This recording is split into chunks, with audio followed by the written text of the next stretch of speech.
Hello everyone. तो खेसारी लाल यादव जी और नेहा पाठक का एक बहुत ही बेहतरीन गाने का दूसरा पोस्टर आ चुका है और साथ में फुल वीडियो सॉन्ग का रिलीज डेट भी आ चुका है।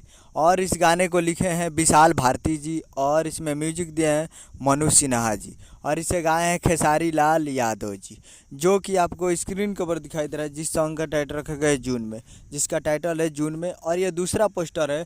पहले खेसारी लाल यादव जी का जो पोस्टर था उसमें कमिंग सून लिखा था, मतलब ये आने वाला है सॉन्ग, ये लिखा था, लेकिन इसमें रिलीज डेट भी बताया गया है। और वीडियो में है खेसारी लाल यादव जी और नेहा पाठक जी, फिट में है नेहा पाठक जी। और ये वीडियो सॉन्ग को रिलीज़ किया जा रहा है कल सुबह में, यानी इसमें लिखा है रिलीजिंग टुमारो। नीचे आप देखिए रिलीजिंग टुमारो लिखा है वाइट में, और काफ़ी बेहतरीन है। और ये अभी ये कम्युनिटी में पोस्ट किए हैं टी सीरीज हमार भोजपुरी यूट्यूब चैनल पे। तो ये आने वाला भी है टी सीरीज हमार भोजपुरी यूट्यूब चैनल पे कल सुबह में। तो तैयार रहिएगा। उम्मीद करो कि वीडियो चलाओ, चैनल को सब्सक्राइब बेल आइकन प्रेस कर दें। मिलते हैं अगले वीडियो में, तब तक के लिए जय हिंद, जय भोजपुरी।